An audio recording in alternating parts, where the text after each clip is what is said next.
Hello all, Xycerian here. So I finally got my Ant-Man pack, so I'm going to be playing Ant-Man this week. And before we do that, I'm just going to go over my notes for Ant-Man the Hero set. Cause why not? So yeah, let's just get started on that. Assumptions, these are the same assumptions that I'm always working with. At the moment, if I see any pressing need to change any of these, I'll get round to that, but I would put out an explanation video or deep dive to explain the change if that happened. And a lot of these deep dive videos need the non-Android efficiency series probably needs to be redone because they're reliant on articles that don't exist anymore. I'll get to that eventually. I want to wait till there's more cards just in case something changes. But for now, these are the values I'm going to be using for for the aspect curve. So anything higher than this is good. Anything higher than this would be over. I don't want to say overpowered, but like over. Generates more than you would expect. There might be a reason for that. Maybe it's conditional or something, but we'll get. There's also the case of like hero cards should probably be a little bit stronger than aspect cards in general, so they would often be. You would expect them to be higher than this value, even if this value shows that it's a good card. Let's just get straight into the identity and Ant-Man overall, though, seeing as I don't want to spend too much time on the assumptions, which we have to go into every time. So Ant-Man's a little bit different, having two hero forms that he can flip between, the giant and the tiny form. So I've put the giant form in brackets here, and the tiny form is the ones not in brackets.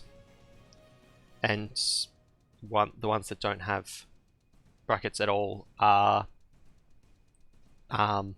alter ego, or the same across all of them. So the thing to note here is that with the way that I evaluate cards, with the numbers I have for evaluating cards, you can get the same amount from exhausting the fraught in tiny, attacking or defending in giant, or recovering in alter ego. Now, that's pretty bad for the alter ego, because generally speaking, recovery is quite high, because you have to go to alter ego, which limits your options pretty significantly. But the others, sorry about that. If you're in the right form, you're able to get 2 value in it, no matter what. So that actually means that he's very versatile. Yeah, there's no other character that can do this really, because this effectively requires a 2/3/3 character, which is kind of insane. But he justifies it by having them split across different forms. Hand size, obviously the hand size for the giant form at 4 is bad. You don't want that. The 6 and 5 is okay. You're only losing 1.1, whereas if you in alter ego, if you go like the difference between alter ego and giant is 2.2. It's the same as like She-Hulk's forms. That's not great. Not really where you want to be. And all these abilities trigger on flipping, so you have to look into how much value you can get from a flip, which is you can get 1 damage here, which is 0.67 of a resource. 1 healing Scott Lang, that's the same. And then the tiny form with the 1 fret's a little bit better than the other two. So flipping into tiny is a little bit better than these other two just for this response here. But because you only get 1 flip per turn, so you're kind of stuck in whatever form you flip to. If we consider tiny the baseline, at the start of the game, flipping to giant actually costs you a little bit of value rather than generating it. Because you're not getting anything extra from your exhaust, but you are getting you are getting a little bit of damage, but then you're also losing a card. So that's how that all adds up. But if you flip to Alter Ego, you're gaining a card as well as the one healing. So at the start of the game, I feel like DYNE and Alter Ego are probably the forms you want to flip to the most. But as the game goes on, because the hero forms can be increased in value, I actually think you're probably more likely to either stay in hero form and swap between Tiny and Giant, or even just the Giant form becomes really good, and you just want to try and focus on staying on hero forms as much as possible. So maybe you'll go to Alter Ego and then Alter Ego to Giant or something. There are some game states that kind of go any of these ways. But let's just get into the hero card so we can see how we're going to alter the values from these flips. So first thing we've got here is the signature ally, WASP, NADIA Van Dyne. It's really good. 4 costs, so 3 points of cost plus the card itself. It has its baseline. The baseline, probably the better use, is for the fraught, just because fraught's more valuable than damage. It's the same as Agent 13 in Captain America set, which is already very good, but you can also use it for damage, which just makes it like a little bit more versatile. Like, you may not need 6 damage, and you may not want to, like, it's still positive even if you go all damage. It's just not as positive. So it's still value. And giving you the option increases its versatility, which means this is probably better than Agent 13, despite the fact Agent 13 is already kind of amazing. So it's just like that little bit nicer. Even if you might never use it, like a little bit of extra versatility is better than not being there if you need it. The only things to note is it's currently required for the team up card. You can't play the team up card without her in play. And at least until the WASP pack comes out, but even then, there's only going to be an aggression WASP. We've had a spoiled aggression WASP, there's hero WASP, and this WASP. So unless you're playing with a WASP player, in which case you can't use this WASP, your consistency is going to be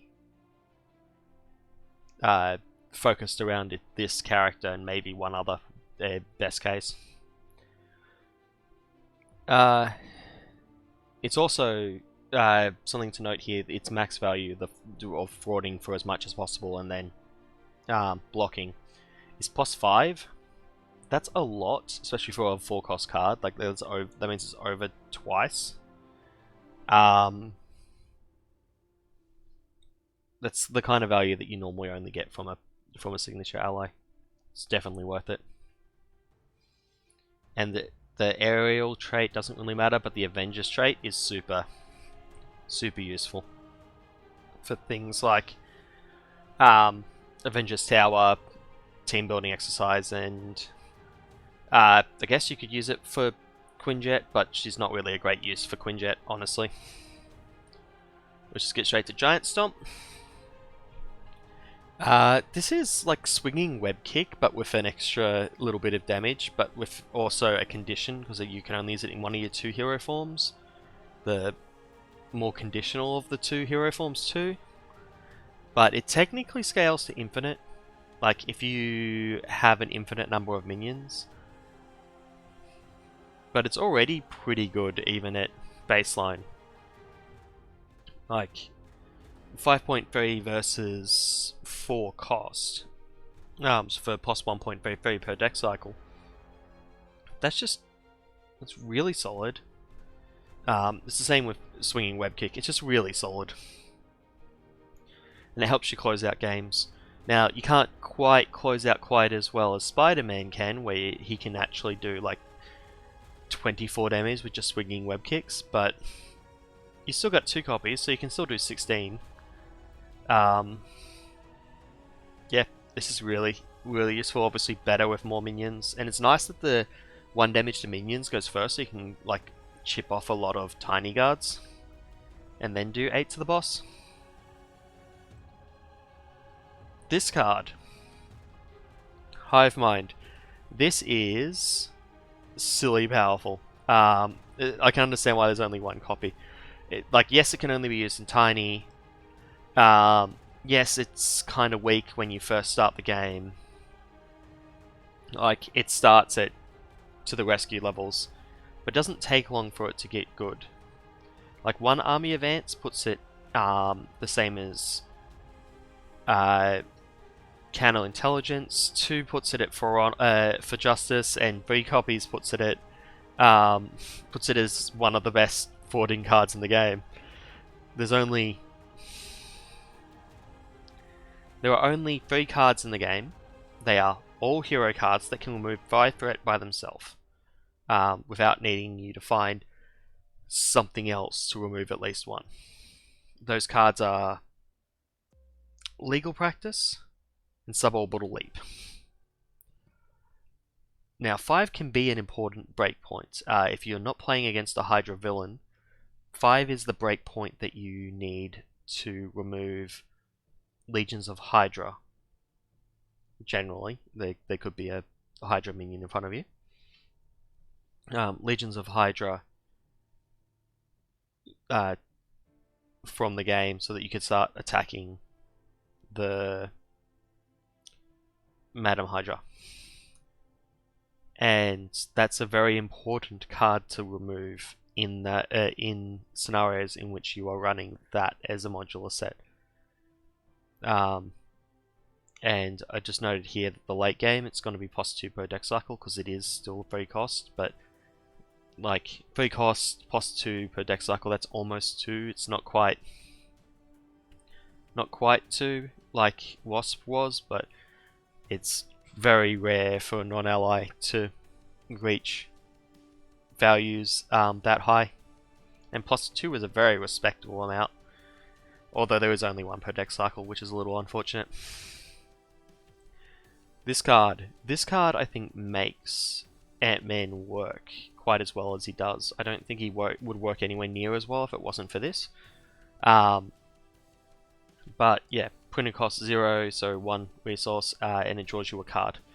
Obviously, I don't have a value assigned to flipping forms because it's not really something that generates value in itself. It's used to facilitate other effects.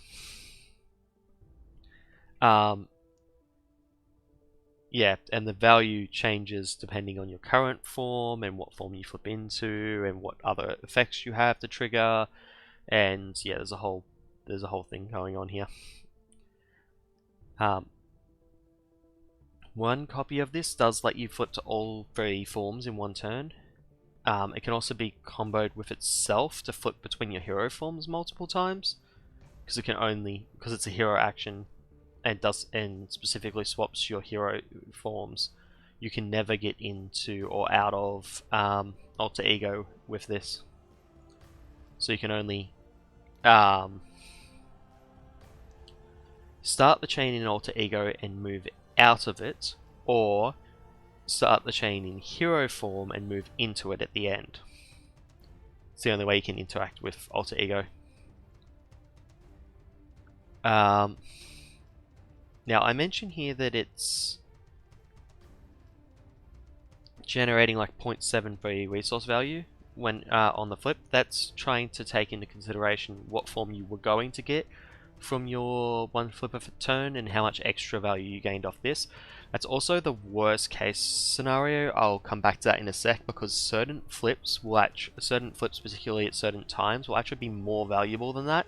And resize can go from being like a kinda like a goodish card to being like absolutely amazing if used in the right situations, and just used properly. But we'll get into that. I have a whole thing on later on down the line. Pin Particles, resource card. It's the first resource card we have that only generates one resource, which is interesting.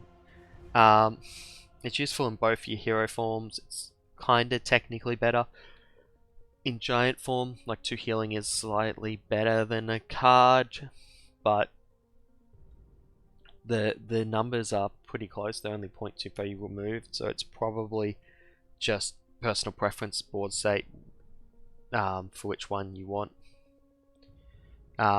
Like taking a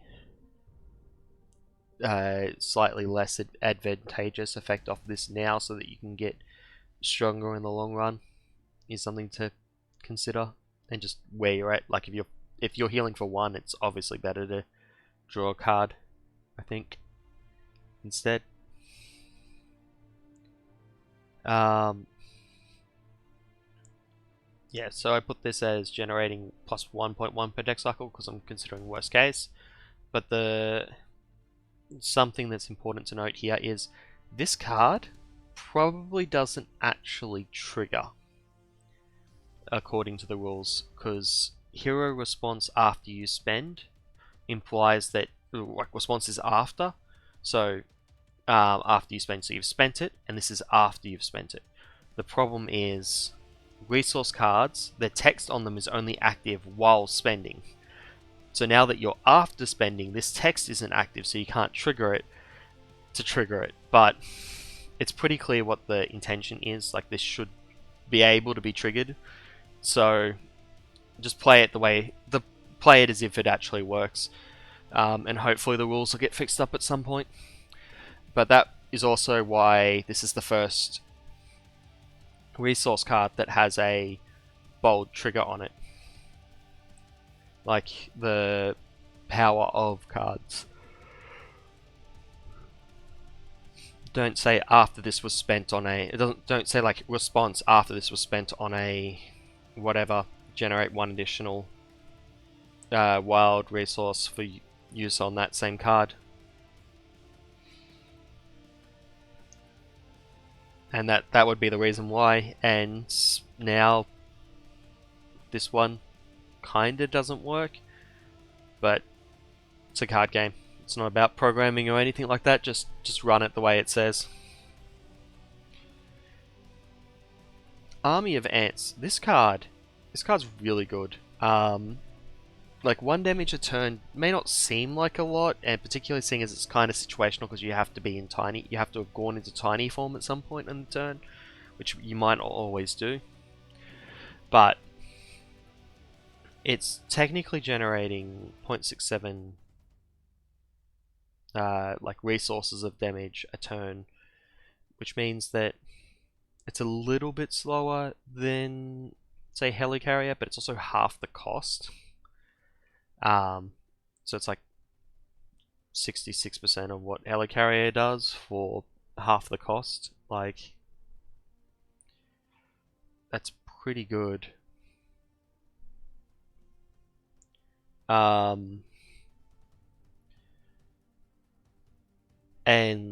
other important things here are it's an enemy, you can choose a minion, it's not an attack, so you can bypass guard, it clears tough, it doesn't clear stun. You can do it while stunned. You can do it if they're immune to being attacked as well. There's a bunch of things going on here. It's just a really nice card. And there's so many copies of it, and you can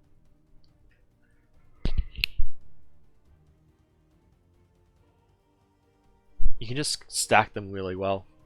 It's a really nice addition to his kit. And the tiny keyword here means that with team building exercise, you can actually get a discount on it, just to make it even that slight bit better. Okay, we are up to the upgrades now. So we've got Ant-Man's helmet. It's kind of pricey at 4. And it doesn't generate value by itself. It needs flips. But it doesn't need a lot of flips. Like 4 flips into tiny. Worst case. That's the worst case situation, is that you have to flip into tiny 4 times and draw cards. And that would take 8 turns. That would be 8 turns where you're flipping between Alter Ego and Tiny for whatever reason, never going hero form, or never getting the healing when you go to hero form, more correctly, and never getting any additional flips. Like, you actually have 3 per deck cycle, so 8 turns is probably about a deck cycle, so you're probably actually getting more like 6, maybe even 7 flips in the same amount of time, so you're actually close. A full deck cycle is probably putting you close to doubling the value from this, which is just very strong. Something that's very important to note is that this actually really offsets what giant form the giant form flip turns are like. Instead of being like minus 0.43, you're adding an extra 1.33, and you're almost adding a full 1 then, which is similar to what you get. It's closer to what you get for Alter Ego.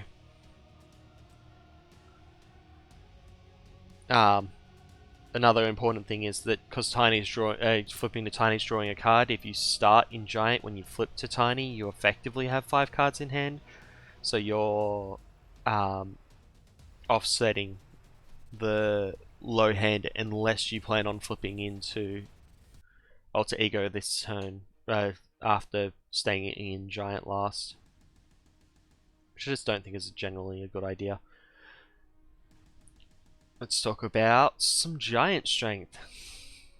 This card, obviously, it only triggers if you attack. It's the same value as the ants, but you're probably not going to be attacking even when you flip to giant form as often as you're going to be just in tiny form and attacking with them.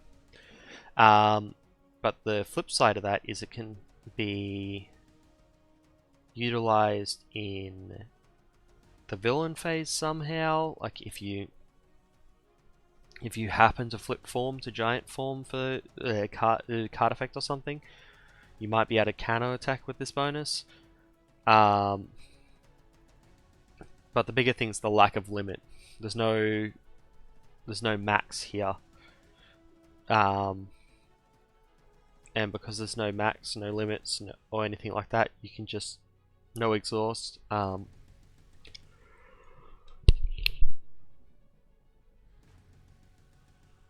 You can just really go ham. Just get up to like 7 attack and then attack for a lot. I don't think it's currently possible with the cards that exist to get enough flips to get to 9, but maybe down the line there'll be a card that lets us flip again, and that would just start getting silly.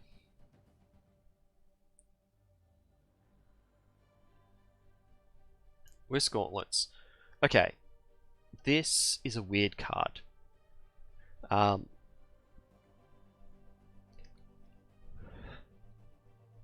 It's a weird card because it has an upkeep cost. There's not even that many cards that have an upkeep cost in the game, particularly hero cards, and it's even special in that it's an upkeep cost that's higher than 1.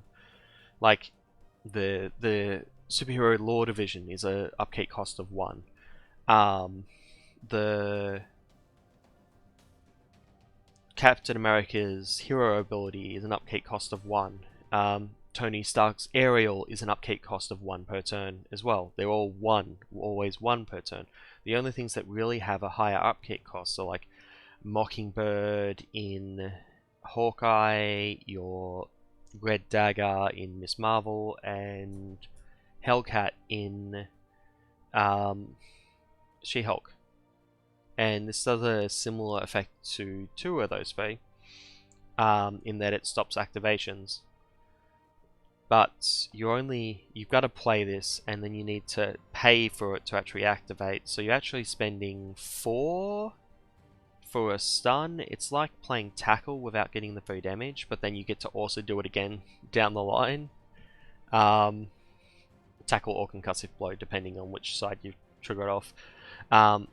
But something that I think, because it requires 2 trigger resources and a trait, it's hard to use. Just get that out there.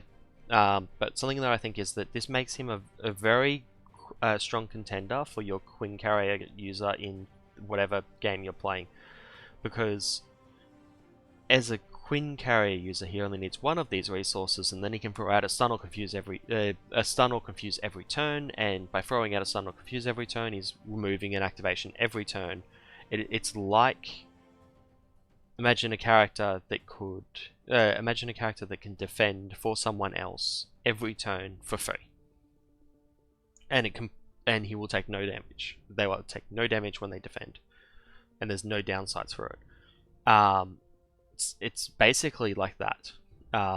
Obviously a little bit different because like stuns can be placed on by other people, as can confuse. Although confuse is kind of rare, so if you just made sure to do confuse every turn in a multiplayer game, you probably find it. In single player, I think there's a shenanigan you can do where you can actually potentially permanently stun lock the villain and only get activations based off card effects, which is kind of silly.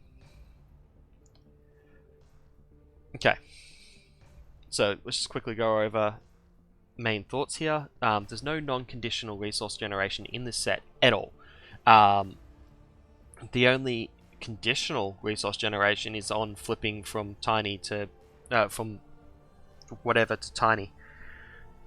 It's the only time you can really generate resources. It's all going to be generated in effect. For full late game effectiveness, I feel like you really do need to be using the gauntlets every turn. You don't have to be using them for a particular one, but it doesn't really. But it still needs to be used on someone. That upkeep is similar to keeping Red Dagger or Hawkeye's Mockingbird around forever, which is not easy, but is valuable. As an Ant-Man player, you should always be flipping. You are generating too much value, and you're not getting that much value from your cards. Like flipping from tiny to giant is going to generate 2 +2 damage with an attack. You've already got your army of ants. You weren't going to get to use them again if you stayed in tiny form. Well, at least not versus like you're going to be able to just flip to tiny form next turn. It primes up the flip to tiny form next turn, so you can draw a card. It's just like you should always be flipping. Every turn you should be using your flip. I think you don't always necessarily need to be flipping between hero forms, but you should always be flipping. The late game value of 13.2, that's alright. I think I'm really undervaluing RESIZE in this analysis. I think it is more valuable than I've mentioned, and I've got more details on that on I think the next slide. Exhausting for an ability doesn't really matter because you're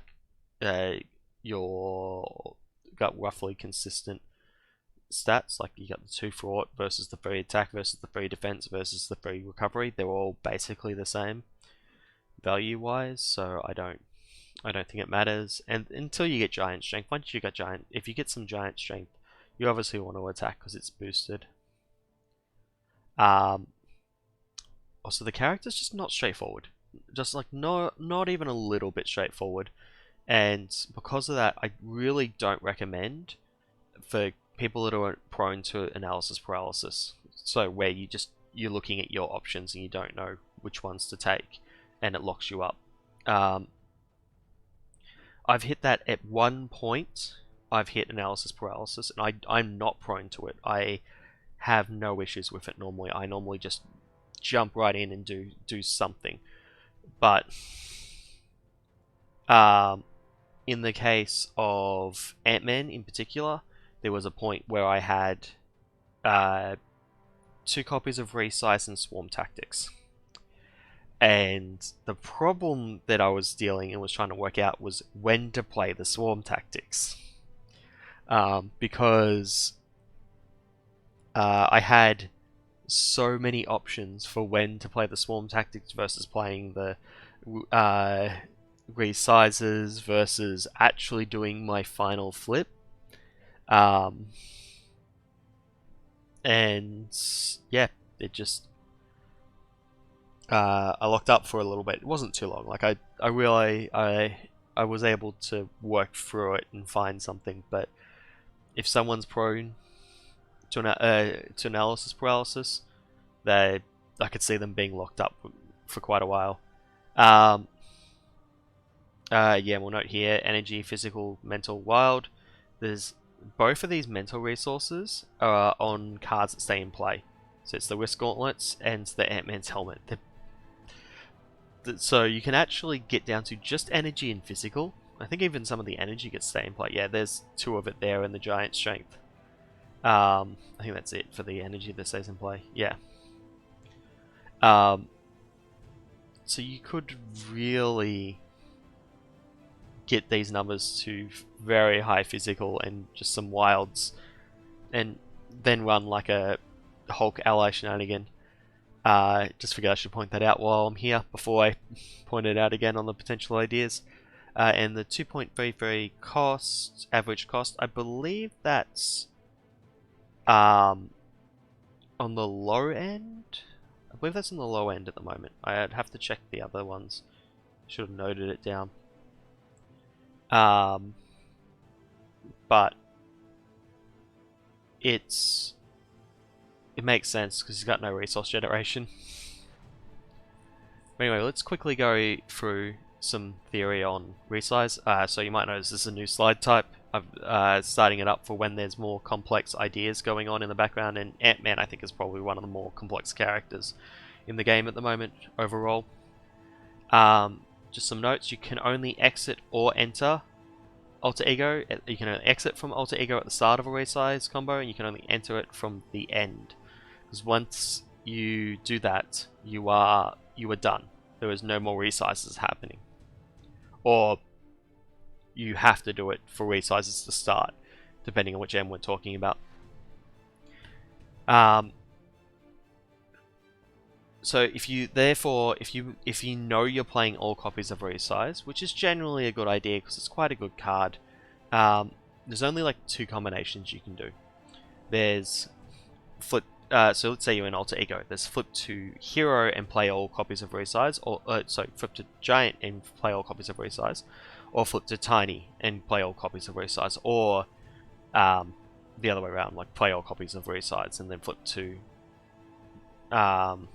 Giant, flip to your other hero form or Alter Ego.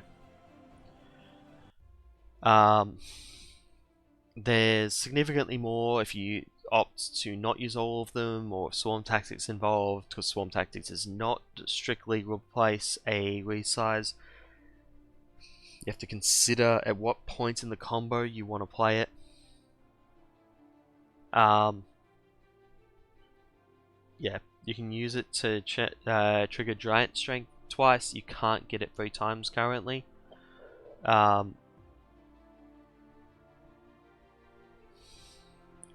Yeah, Swarm Tactics will not let you swing for 7 and 7, even though you can get the two boosts there. It will not let you ready after you've got the second boost. So therefore, you need to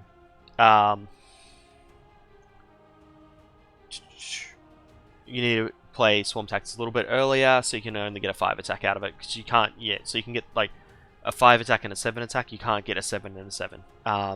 There's no way to do it. It just doesn't. It doesn't line up.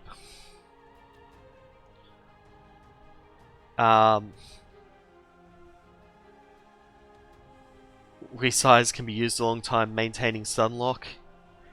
It's actually really easy to do. You can do some shenanigans where you like pull back a step or push forward a step, skipping somewhere. But I've got some info on stunlock in it coming up, so we'll wait till we get to that. The number I used in the earlier analysis, the like plus 1, I think it was, is the final number, is like the worst case scenario.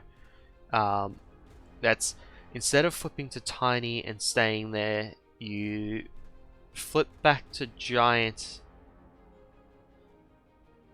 You're flipping back to giant and staying there, starting exhausted and full HP. So you're not getting the healing, you're not getting the giant strength, you're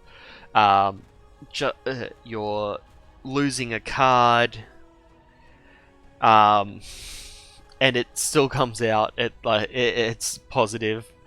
Like, it's kind of silly.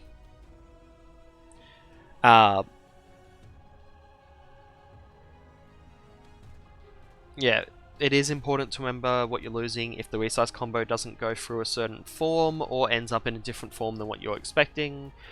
So for example, if you start in tiny form and we're planning on flipping to alter ego, so that was just like a simple flip to the other side of the ID, you could use resize to get to giant, then flip to tiny, which would allow you you'd lose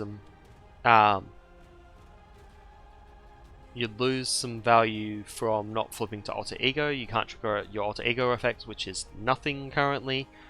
So you'd lose that value, but you'd gain a ton because you've now gone into giant and tiny and had a tiny flip, so you're able to do anything that you can only do in giant, as well as anything you can only do in tiny, plus having the effects of the 2 flips, and that's 1 resize. And it increases the value from like 0.67 or whatever it was to 4.77, which is a pretty significant boost.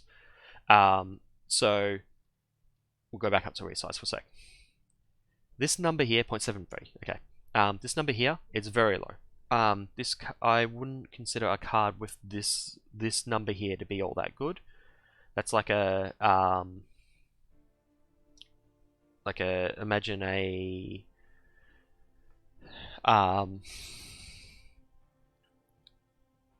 like it's only a little bit better than what you would expect in the aspect. Imagine like an uppercut that did. No, uppercut's not a good example because uppercut's a pretty bad card. Trying to think of an example. Imagine a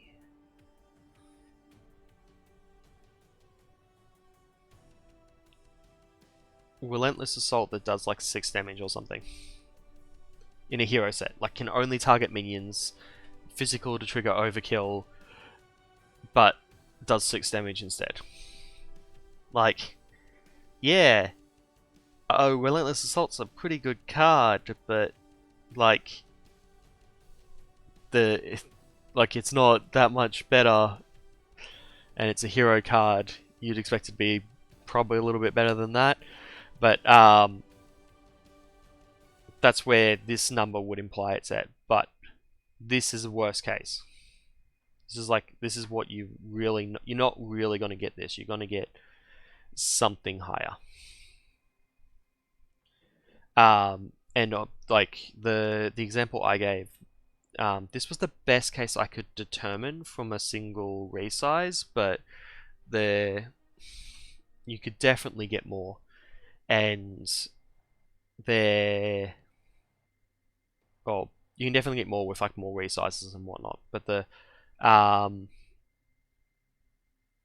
it's just a very like this is a huge number. Like I mentioned at the start when we we're talking about WASP with it, +5 is basically unheard of outside of allies, and this is close to a +5 in this one situation that I describe here. So resize will be that card that you need to know how to use efficiently. But if you're using it efficiently, you can get some like really silly values out of it. Anyway, just quickly answer that question. It's the Marvel Champions CG.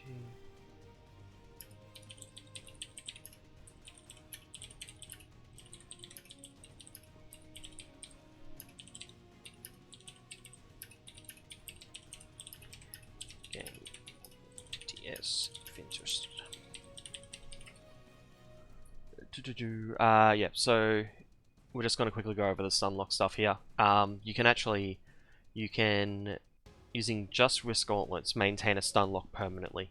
Well, you can't you would have to get lucky on hand draw at the moment because of the way resource generation works. But you only need that one card to enable it, and you can get pretty consistent with it elsewhere. Yeah, so currently need to trigger the right forms of the final. Yep. So if you're doing a resize combo, make sure that you remember to trigger the risk gauntlets in the appropriate form, because if you're resize comboing, you're going to reach both of them, so that you can actually still have the correct status token to cancel out your activation that turn. But let's just quickly go into how the stunlock works. So you start in Alter Ego, you flip to Giant, and then you use the risk gauntlets to stun. You're in Giant form, so you can do that. So now when he activates, he cancels out the attack because he's already stunned. Now the next turn you start in Giant form because you just did that last turn and you ended in Giant form. So you stun him and then you flip to Tiny. Now that will cancel out the attack again because you're still in a hero form, and get you to the next turn where you're in Tiny, and then you use the Tiny to confuse and then flip to Alter Ego. So for this, and then like that cancels out the scheme, and then because the scheme's cancelled out, you're back at the start. You've done a full loop, and the whole time he was not able to activate. To do this, it would require 2 physical resources, because you need one on turn 1 and turn 2. And you'll need 2 physical resources per turn on turn 1 and 2, and then you'll need 2 energy resources on turn 3. So you'd want to balance your deck around that idea, maybe, or try and do some shenanigans with wilds. The 2 wilds would actually be ideal, but we only have access to 1 currently as Ant-Man because of the Queen Carrier. So Queen Carrier can get you to go around this whole thing, but we don't have any other reliable way to generate a wild every turn. So we can't set this up as a 100% efficient engine, but you can do some things to make it a little bit better, a little bit more consistent. Now, something that I did note, aspect cards that provide status cards are actually normally physical resources, therefore they're actually pretty suspect here, because 2 physical is a stun.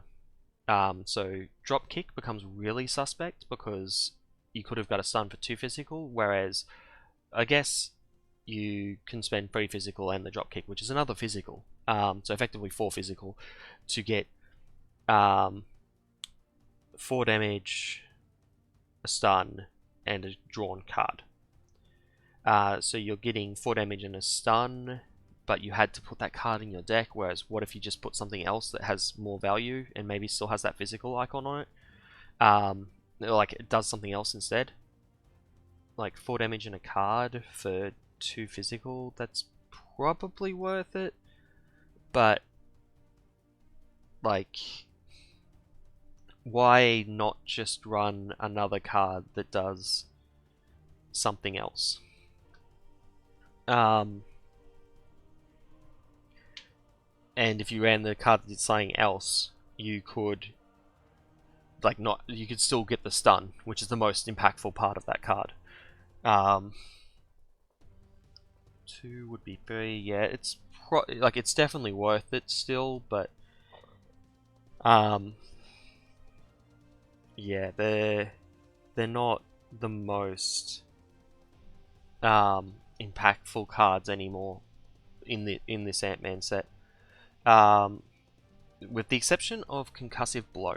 I actually really like Concussive Blow still, because Concussive Blow lets you turn physicals into Confuse, which you want to stack with physicals so you can actually more consistently trigger the stuns, and then the concussive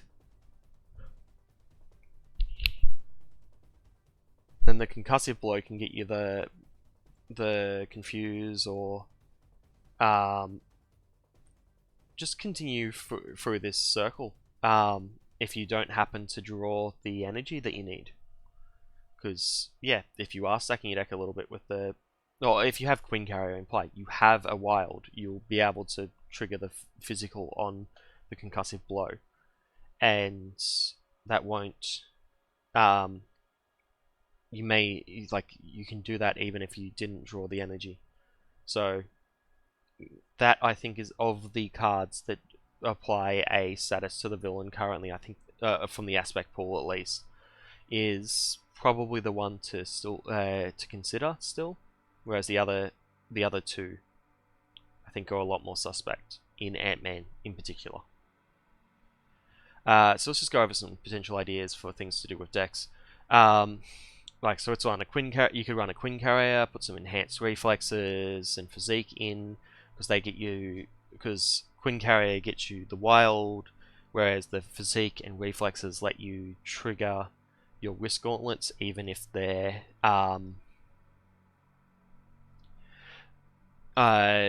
even if you didn't draw the card, and lets you resource fix a lot, and I think that's valuable, but they're not going to guarantee it, but you'll be increasing your chances pretty significantly.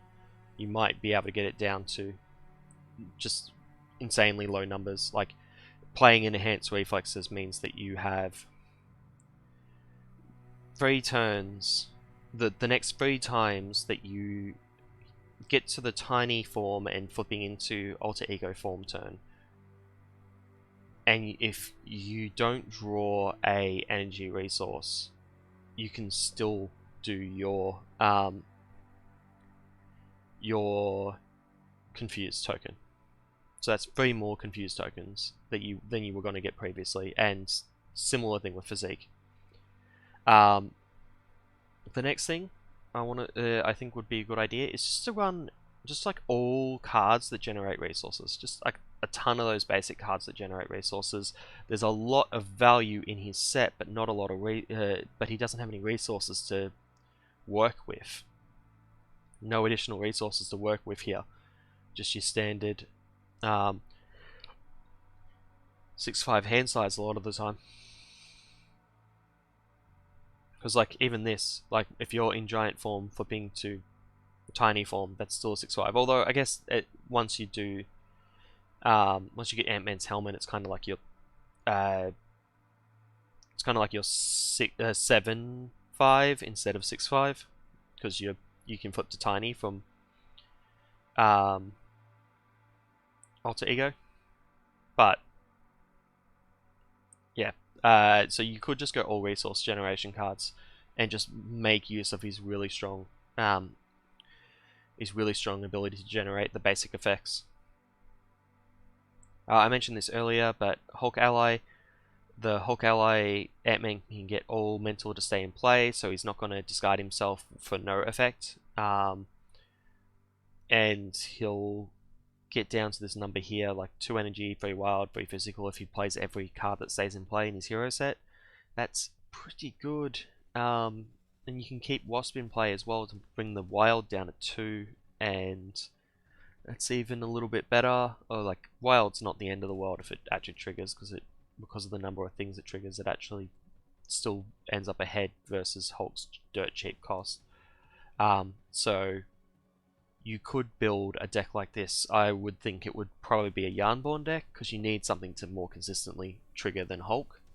And the amount of physical you'd be stacking, I think you'd be able to justify Yarnborn. But yeah, it's a deck that you could build, I think. The Lay Down the Law came in his pack. It's clearly designed to interact with him in particular.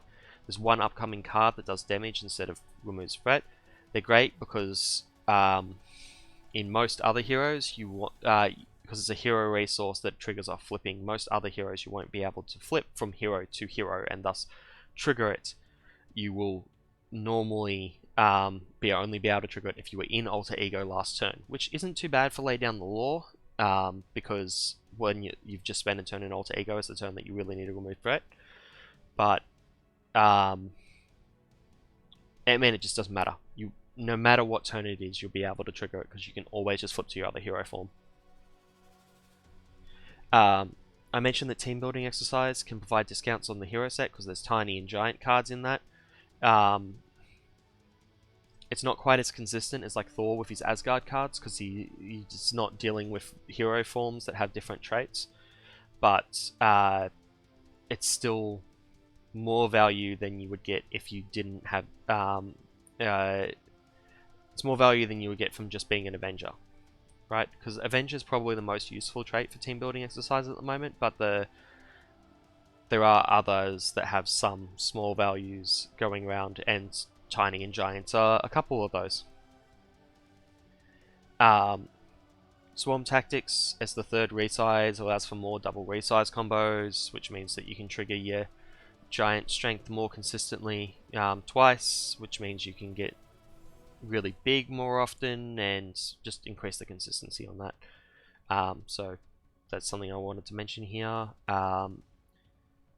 You can reach very high non-permanent attack values of 7, so things like EMH and so Ursa Heroes and Tenacity become actually valuable. Ursa Heroes is pretty much always actually valuable, regardless of character, but not regardless of character, but depending on the character. But Tenacity is so suspect. It costs like 4 to trigger.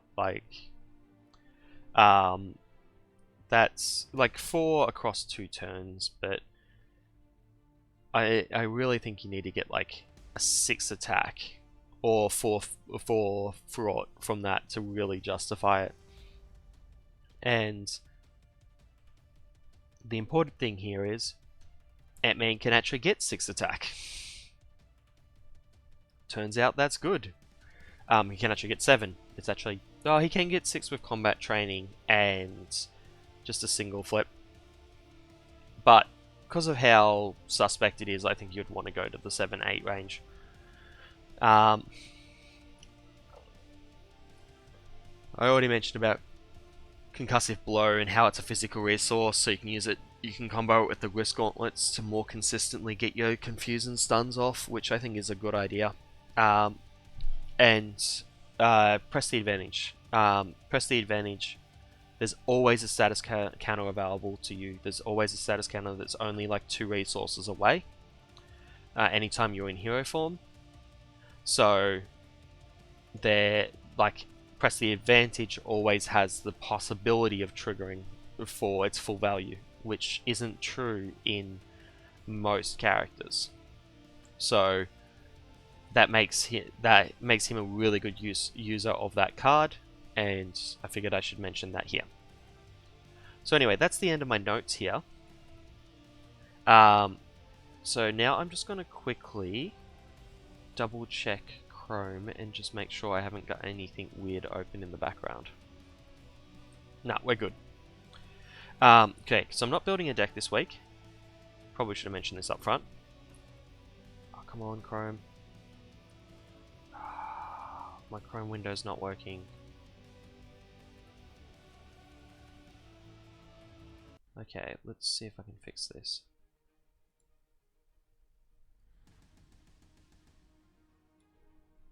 There we go. Cool. Anyway, where was I going with this? Yeah, so I'm not building a deck this week because I'm planning on playing into mutagen, and mutagen is hard, so I don't want to take an untested deck into mutagen. That sounds painful. So this is the deck I've been playing with Ant-Man. It's obviously an aggression Ant-Man deck, with very few aggression cards, but they are almost all Avengers. I've been playing it quite a bit. I did make one change though. I put in a third copy of Assess the Situation because I found I actually undervalued this card a little bit initially. I thought it was just like kind of generating like a 0.1-ish value, but the fact of the matter is it's a basic card, and as a basic card that is always able to be played because it has 0 cost. It's just costs itself.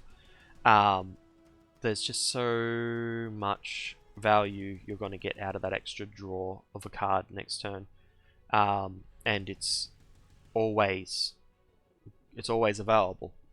Whenever it's in your hand, there's the option to play it, no matter what, and it just fixes your resources on whatever turn you draw it. It gives you tons of resources the turn afterwards. The chance of getting a double one of these into like an alter ego turn and drawing like 8 cards is not that unlikely, and it's just an insane power move. The aggression cards chosen, we'll go over quickly what they are. So 4 allies, typically looking for like cheaper ones. Not strictly true because I think I could have had Tiger instead of She-Hulk, but like She-Hulk's ability to thwart, and you need a little bit more thwart power with Scott because he only has the 2 here and the 1 off Hive Mind and the response here. And if he uses the 2 here, when if he flips the giant, he won't be able to attack to make use of giant strength. Then the 1 here is a lot, but you can only use it every other turn. I find like I need a little bit more thought potential, and I didn't really have a lot of options, particularly seeing as I needed Avengers for something I'll go into later. But that's also why I've got Hulk, not for thwarting, but just for being an Avenger. Spider-Girl is just dirt cheap, has a strong ability if it goes off, and if it doesn't go off, you've got a pretty good baseline just in your stats. So I didn't see any reason not to include Spider-Girl. Valkyrie is there because I needed ways to deal with minions. It's also why I've got Relentless Assault. I just wanted to be able to deal with minions more efficiently, and seeing as I'm already playing aggression, why not put in some cards that are good at that. And the power of aggression. Now, I don't have a lot of aggression cards, so this probably isn't the best card to run. I actually considered dropping 1 copy of this for the 3rd Relentless Assault. I kept this at the moment because I'm looking for wild resources so that I can more consistently trigger my risk gauntlets. It's not really necessary. I could easily cut this and I don't think it would make that big a difference. Though there is a spoiled card, the power in all of us, which is basically the power of basic instead of the power of aspect. When that comes out, it would be perfect for this deck because this is a lot of basic cards, and a lot of them cost 2 or more. So I've already spoken about Assess the Situation. Avengers Tower, I've only got Avengers, so it makes sense to put in Avengers Tower. It allows me to discount all these cards and get them down to dirt cheap. So Valkyrie, if I use this and the team building exercise that I've got further down, I can actually get Valkyrie down to a 1 cost, and then if you just happen to pay that with an energy resource, it triggers for full effect, and that's just a nice nice little thing to do. The reason I went all Avengers is Earth's Mightiest Heroes, because I am the character with the the highest potential for attack damage in the game at the moment, which is silly because this is Ant-Man, not Hulk. I can get up to 7 attack for the remainder of a turn, and then Earth's Mightiest Heroes will let me maybe do that twice or 3 times, or like I guess theoretically 4 times, which is kind of silly. But typically probably more like twice. Twice, maybe 3 times, once in a blue moon. And it's hard enough to get the combo together just to get to 7, so I would just do it when I can do it, and hope that I have enough Mightiest Heroes to really capitalize on it. Energy is just for double resource. The enhanced physique and enhanced reflexes, notice that I put them in the ratio that they're needed. It's like I need twice as much physical as energy. That's just to resource fix the Queen Carrier stuff for the gauntlets. Genius, yeah, double resource. Strength, double resource. Queen Carrier, it's a wild resource per turn. I already have the Avenger trait, might as well put the Queen Carrier in. Swarm Tactics is to try and increase the number of times that I can actually do resize combos to get up to plus +7. Like, that's, I think, a good way to go about that. And yeah, I just think it's a very strong just a very strong way to do it. It increases my consistency on being able to get 2 + 7, as well as I will normally be able to trigger this because what I do is I leave WASP in play. This deck will leave WASP in play and will use Earth's Mightiest Heroes in order to try and ready Ant-Man constantly. And keep WASP around constantly so that I can keep Swarm Tactics online, so that I can use Giant Strength to hit that +7 to the 7 attack mark, so that I can do more damage. Team building exercise is just to get some discounts. Like, it's typically for Avengers, but as I also have the Giant and Tiny traits, I can also use it for some of my hero sets. So it's just a nice little resource card that works really well in this set. And War Machine is just one more Avenger.